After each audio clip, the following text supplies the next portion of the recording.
दोस्तों नमस्ते, मैं अजय साहनी स्टार पुनः एक बार अपने रियल रिपोर्टर न्यूज पर आप लोगों का स्वागत करता हूं और आज लेकर आया हूं अभी एक ऐसी हैरत अंगेज घटना जो आप लोगों के दिलो दिमाग में एक ऐसा भाव उत्पन्न करेगी जिससे आप कहीं ना कहीं ये महसूस करेंगे कि समाज में ये जो कुछ भी हो रहा है, जो कुछ भी घट रहा है, ये यदा कदा ठीक नहीं है।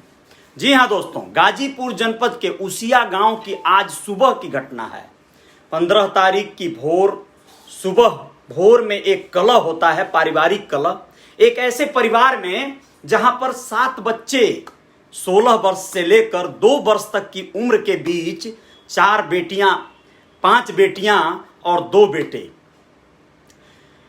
सोचिए कि एक ऐसा कुनबा क्या आया होगा। एक पिता जो नौकरी पेशा है, उसने यह निर्णय ले लिया होगा कि मैं इन सब की लीला समाप्त कर दूंगा, और नौकरी भी ऐसी जो सम्मानजनक है।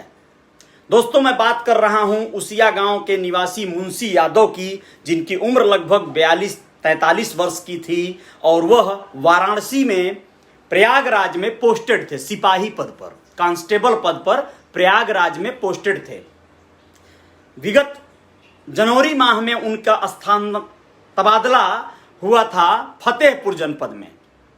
वो वहां पर गए, पुलिस लाइन में आमद कराकर, आमद से तात्पर्य होता है कि वहां हाजिरी और दस्तक और रजिस्ट्रेशन अपना कराकर लीव पर, मेडिकल लीव लेकर कुछ दिनों के लिए घर आ गए थे। मेडिकल छुट्टियां मिल जाती हैं, तो उस पर वो घर आ गए थे और घर पर ही थे जनवरी के बाद से ही। आज सुबह में भोर में आपसी कलह और कुछ लड़ाई झगड़े हुए हैं, और उस लड़ाई झगड़े ने इतना बड़ा मोड़ ले लिया है कि एक पिता, एक पति जो इस तरह के निर्णय पर उतारू हो गया। झगड़ा बढ़ा पति पत्नी का। पत्नी रीना देवी, जिनकी उम्र लगभग 38-39 वर्ष की थी, वह पति से बाताकही होता है और पति किसी धारदार हथियार से पत्नी पर हमला कर देता है। पत्नी पूरी तरह से लहूलुहान हो जाती है।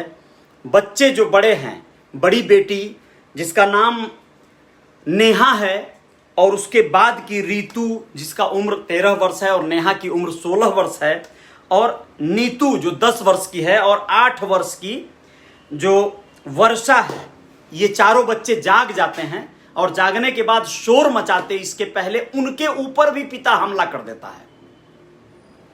वो भी घायल हो जाते हैं, अफरा तफरी मच जाती है और ये सारा कारनामा हो रहा होता है घर की छत पर जहां सभी बच्चे सो रहे होते हैं और माता पिता भी सो रहे होते हैं, वहां पर यह घटना घट रही है।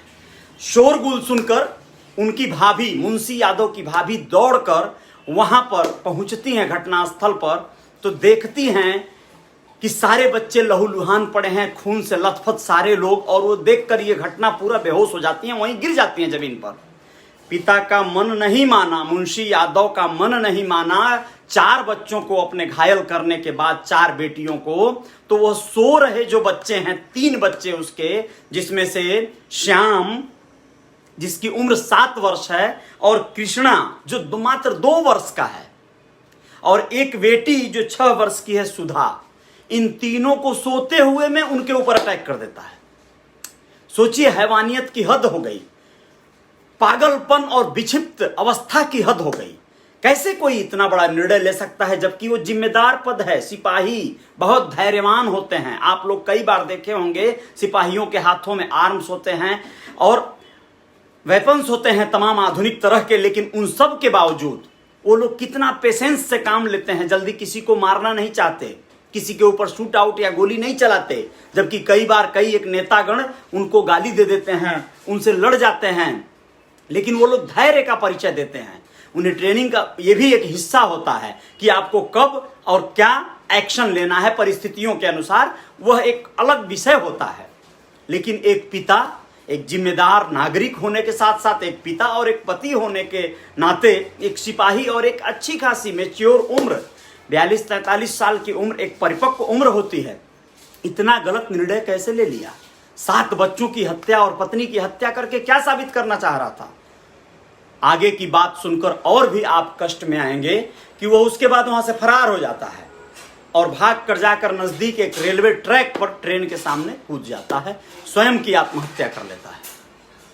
अब पति पत्नी दोनों तो नहीं रहे, अस्पताल ले जाया गया पत्नी रीना देवी को, लेकिन वो वहां मृत घोषित कर दी गई। पत्नी भी मर गई, पति भी मर गए, 3 बच्चे गंभीर रूप से घायल हैं। जो सो रहे बच्चे थे उनके ऊपर जो वार हुआ है वो बड़ा डेंजर है, वो लोग डेंजर जोन में हैं। अब तक की जो खबर है उनके बारे में क्या हुआ होगा, भगवान उन्हें सुरक्षित रखें, बचाएं। मुंशी यादव ने जो कुछ भी किया वो सटीक नहीं था, सही नहीं था। बहुत धैर्य से कार्य लेना होगा। तमाम परिस्थितियां पैदा होंगी आप लोगों के जीवन में, हम सबके जीवन में बहुत बार ऐसे वाकया, ऐसे अवसर आएंगे जब लगेगा कि नहीं, अभी तुरंत निर्णय लेना है, तुरंत ये कांड कर देना है, ये कार्य कर देना है। किसके साथ कार्य कर रहे हैं आप? किसे मारने की तैयारी कर रहे हैं? किसे काटना चाहते हैं आप? वो आपकी पत्नी है, पता नहीं कौन से आपाक होकर उसने क्या आपको कह दिया होगा, कितना उकसा दिया होगा, लेकिन आपको धैर्य से रहना चाहिए, रहना होगा।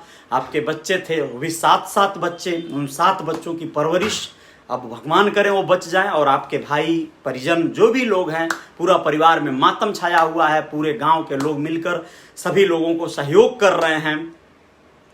अब आगे की व्यथा उस परिवार को, उन बच्चों को कैसे झेल कर, क्या क्या सहकर बड़ा होना पड़ेगा, अब ये समाज, अब ये आप सब लोग समझ सकते हैं।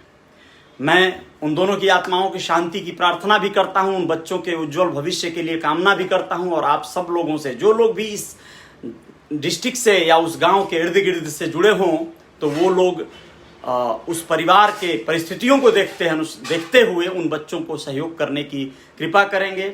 और ऐसा शायद हो भी ना, परिवार है, संयुक्त परिवार रहा होगा तो सब कुछ सही हो जाएगा, बच्चों की देखभाल हो जाएगी। लेकिन जो भी हो, जय जयकार जारी रहेगी। रियल रिपोर्टर न्यूज पेज पर मेरे आप अगर हैं तो फॉलो कर लीजिएगा, अगर यूट्यूब चैनल पर हैं तो सब्सक्राइब जरूर कर लीजिएगा। ऐसी तमाम खबरों के साथ आपके बीच पुनः जल्द ही हाजिर होऊंगा।